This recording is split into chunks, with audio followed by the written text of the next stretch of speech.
Sociologist and associate professor at the University of Sydney is joining us. Sir, appreciate you joining us. First up, sir, this will be the first meeting between Prime Minister Modi and Trump in his second administration. What, according to you, are the big ticket expectations from this meeting?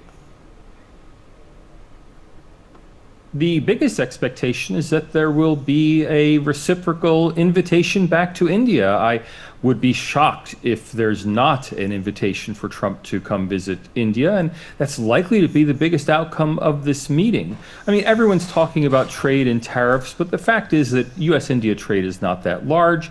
There are some symbolic trade issues, and Trump may push Mr. Modi for some, again, symbolic concessions on tariffs, but I don't think those will be very important in the overall scheme of the economic relationship.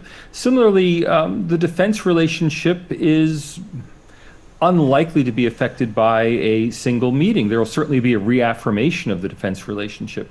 But if you're looking for something big to come out of the meeting, it's going to be a Donald Trump visit to India. Mark my words. All right. Well, Donald Trump has imposed tariffs and they're likely to feature in the meeting. How can the two leaders strike a balance in this trade issue?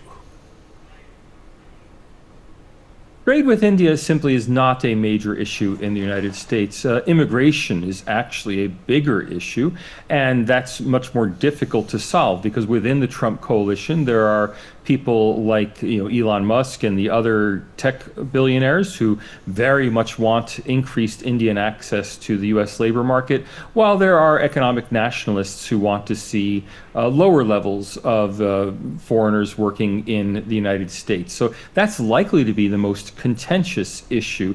Actual merchandise trade, again, it will be on the agenda, and there may be some announcement regarding one or two products. But really, the U.S.-India trade is scattered among hundreds of categories. There are no big ticket items. There are some sensitive agricultural issues that are sensitive in both the U.S. and India, and there may be some announcement on one or two of those. But whatever it is, it really won't be an economically important takeaway. Immigration, investment, the defense relationship, these are really much more important for the future of U.S.-India relations. All right, Donald Trump has spoken to both Zelensky and Putin in his push to restore peace. What role can Prime Minister Modi and India play to help out his push? Mr. Modi may be able to convince Donald Trump that India can play a role.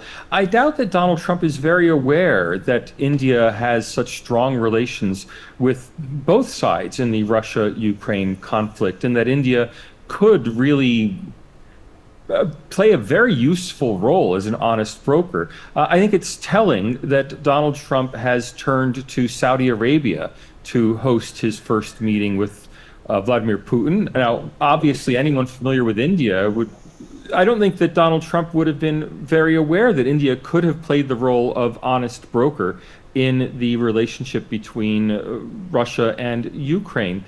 It would be surprising to anyone who really knows the region that a meeting like the Trump-Putin summit couldn't have happened in India. That said, the Trump team is much more focused on the Middle East, and it's maybe not surprising that they would have turned to Saudi Arabia. Right. Well, immigration is another key issue. While India has supported Trump's bid to push out illegal immigrants, there are concerns on how the immigrants have been treated. Do you expect any progress and consensus on this?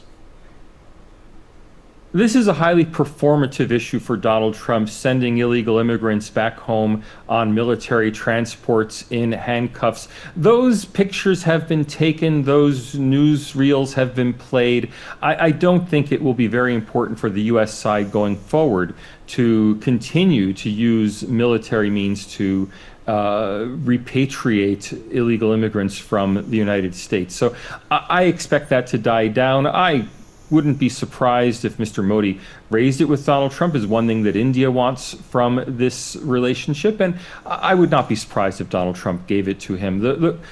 Donald Trump and his team have made their point, and going forward, they're just going to want to extradite and repatriate illegal immigrants. I don't think they're going to be concerned to send them in military transport. What do you think can happen today which will set the agenda for the next 4 years between India and the United States? The big agenda-setting issue is going to be, can Narendra Modi and Donald Trump return to the sort of very personal relationship they seem to have had during Trump's first term? There doesn't seem to have been much evidence of contact between Narendra Modi and Donald Trump during Trump's term out of office, and that would not be surprising given the protocols of Indian diplomacy. If there is a return to the kind of bonhomie that characterized Trump's first term, that will really reflect very positively on the future of U.S.-India ties. And like I said at the beginning, I strongly suspect that a public invitation from Narendra Modi for Donald Trump to visit India will be the star item coming out of this All right, sir, appreciate you joining us. Thank you so much. In fact, it is going to be a defining moment for